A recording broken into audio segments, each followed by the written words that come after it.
நம்மை படைத்தவன் ஒருவன் இருக்கின்றானா? மனிதன் என்கிற அடிப்படையில் சில கேள்விகளை சிந்தித்து பார்ப்பது அவசியம். நாம் தானாக வந்தோமா? இறைவன் இருக்கின்றானா? எங்கிருந்து வந்தோம்? ஒன்று, நாம் ஒன்றும் இல்லாததிலிருந்து வந்தோம், அல்லது நம்மை நாமே படைத்து கொண்டோம், அல்லது ஏதோ ஒன்றால் படைக்கப்பட்டோம். நாம் ஒன்றும் இல்லாததிலிருந்து வந்தோம் என்றால் இது இயற்பியல் மற்றும் ஆற்றல் அழிவின்மை கோட்பாடுகளுக்கு முரணானது. ஆற்றல் அழிவின்மை கோட்பாட்டை ஆங்கிலத்தில் law of conservation of energy என்று சொல்லுகிறோம். அதாவது ஒன்றும் இல்லாததிலிருந்து ஒன்றும் வராது. அதேபோல் ஏதாவது ஒன்று ஏதாவது ஒன்றிலிருந்து தான் வரும். நம்மை நாமே உருவாக்கி கொண்டோமா? இது எப்படிப்பட்டதென்றால், நான் இருக்கின்றேன் என்றும் நான் இருக்கவில்லை என்றும் ஒரே நேரத்தில் சொல்லுவது போல. இன்னும் புரியும்படி சொல்வதாக இருந்தால், என்னுடைய தாய் தன்னைத்தானே பெற்றெடுத்து கொண்டாள் என்று சொல்வது போல அறிவுக்கு பொருந்தாத ஒன்று. உங்களுக்கு தெரியுமா, இந்த உலகத்தின் வயது 13 பில்லியன் வருடங்கள். மனிதனுடைய ஒரே ஒரு புரதம் தானாக உருவாக 634 மில்லியன் பில்லியன் வருடங்கள் தேவைப்படும். ஒரு மனிதனுடைய ஒரே ஒரு புரதம் தானாக உருவாக இந்த பிரபஞ்சத்தின் வயதை 45 மில்லியனால் பெருக்கினால் எவ்வளவு எண்ணிக்கை வருமோ அவ்வளவு வருடங்கள் தேவைப்படும். இன்னும் நீங்கள் எந்த படைப்பாளனும் இல்லாமல் தானாக வந்தோம் என்று நம்புகிறீர்களா? உங்களுக்கு தெரியுமா, ஒரு மனிதன் 18.5% கார்பனும், 3.3% நைட்ரஜனும், 9.5% ஹைட்ரஜனும், 65% ஆக்சிஜனும் தன்னகத்தை உள்ளவனாக படைக்கப்பட்டுள்ளான். ஒரு சராசரி மனிதனுடைய உடம்பில் 15 காலன்கள் தண்ணீரும் 26 பவுண்டு மரக்கரியும் 3 பவுண்டு காற்றும் உள்ளன. இவை அனைத்தையும் ஒரு பையில் போட்டு குலுக்கினால் ஒரு மனிதனை உருவாக்க எத்துணை வருடங்கள் நமக்கு தேவைப்படும்? இது சாத்தியமும் இல்லை.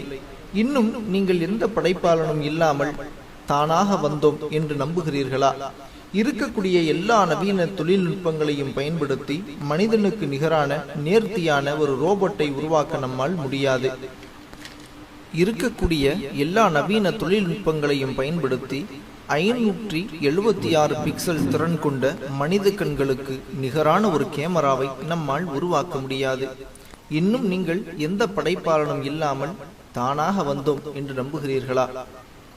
நாளொன்றுக்கு 7200 லிட்டர் இரத்தத்தை எந்தவித சிரமமும் இல்லாமல் சுழற்சி செய்யும் மனித இதயத்திற்கு நிகரான ஒரு இயந்திர இதயத்தை நம்மால் உருவாக்க முடியாது.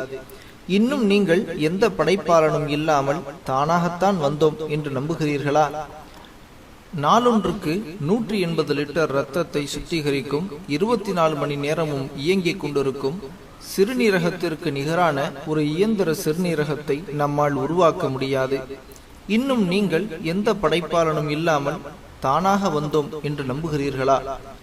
அல்லது நாம் யாரோ ஒரு சர்வ வல்லமை படைத்த இறைவனால் படைக்கப்பட்டுள்ளோம் என்று எண்ணுகிறீர்களா? நம்மை படைத்த இறைவன் தன்னுடைய திருமறையில் ஒரு முறை இப்படி சொல்லி காட்டுகின்றான். பிஸ்மில்லாஹிர் ரஹ்மானிர் ரஹீம். யா அய்யுஹன் நாஸு ضرب مثل فاستمعوا له إن الذين تدعون من دون الله لن يخلقوا ذبابا ولو اجتمعوا له وإن يسلبهم الذباب شيئا لا يستنقذوه منه ضعف الطالب والمطلوب ما قدر الله حق قدره إن الله لقوي عزيز. மனிதர்களே, ஒரு உதாரணம் சொல்லப்படுகிறது. எனவே அதனை செவிதாழ்த்தி கேளுங்கள். நிச்சயமாக அல்லாஹ்வை அன்றி வேறு எவர்களை நீங்கள் அழைக்கின்றீர்களோ அவர்கள் ஒரு ஈயை கூட படைக்க முடியாது. அதற்காக அவர்கள் ஒன்று சேர்ந்தாலும் சரியே. இன்னும் ஈ அவர்களிடமிருந்து ஒரு பொருளை பிடுங்கிக் கொண்டாலும் அதனை அதனிடமிருந்து அவர்கள் விடுவிக்கவும் முடியாது. தேடுவோனும் தேடப்படுவோனும் பலவீனர்களே. அவர்கள் அல்லாஹ்வை கண்ணியப்படுத்த வேண்டியவாறு கண்ணியப்படுத்தவில்லை. நிச்சயமாக அல்லாஹ் வல்லமை மிக்கவன், யாவற்றையும் மிகைத்தவன். அத்தியாயம் 22 வசனங்கள் 73 மற்றும் 74. இன்னும் ஒரு இடத்தில் இப்படி சொல்லி காட்டுகின்றான்.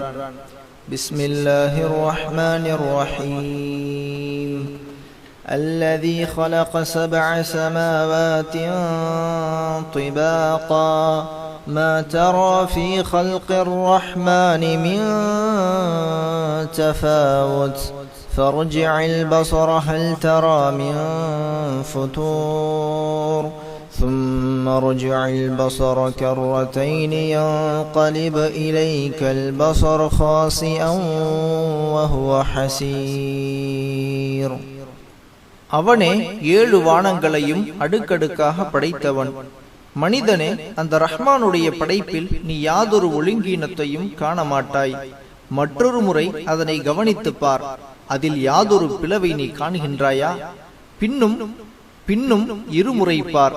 இவ்வாறு நீ எத்தனை முறை துருவி துருவி பார்த்த போதிலும் யாதொரு குறையும் காண முடியாது. உன்னுடைய பார்வைதான் அழுத்து கேவலமுற்று உன்னிடம் திரும்பிவிடும். அத்தியாயம் 67 வசனங்கள் 3 மற்றும் 4. நம்மை படைத்தவன் சர்வ வல்லமையும் படைத்தவன். நம்மை படைத்தவன் முற்றிலும் அறிந்தவன். நம்மை படைத்தவன் அவனுடைய படைப்புகளுக்கு ஒப்பானவன் அல்ல. அல்லாஹ் அவன்தான் ஆதம், நூஹ், ஆபிரகாம், மோசஸ், ஜீசஸ், மேலும் ஏனைய நபிமார்கள் மற்றும் இறுதி தூதராம் முஹம்மத் ஆகியோர் அனைவர்களின் இறைவனாவான். அல்லாஹுவின் சாந்தி இவர்கள் அனைவரின் மீதும் உண்டாவதாக. உங்களுக்கு ஒருவர் $1 மில்லியன் கொடுத்தால் வாழ்க்கை முழுவதும் அவருக்கு நன்றி கடன் பட்டிருப்பீர்கள். ஆனால் உங்களுக்கு விலை மதிக்க முடியாத எண்ணற்ற அருட்கொடைகளை தந்த ஒருவனுக்கு என்ன செய்ய போகின்றீர்கள்? அவனை வணங்க மாட்டீர்களா? அவனை வழிபட மாட்டீர்களா? அவனுடைய வேதத்தில் சொல்லப்பட்ட அத்தாட்சிகளை சிந்தித்து பார்க்க மாட்டீர்களா? சிந்தியுங்கள், செயல்படுங்கள். இஸ்லாம் பற்றிய சந்தேகங்களுக்கு எங்களை அணுகுங்கள்.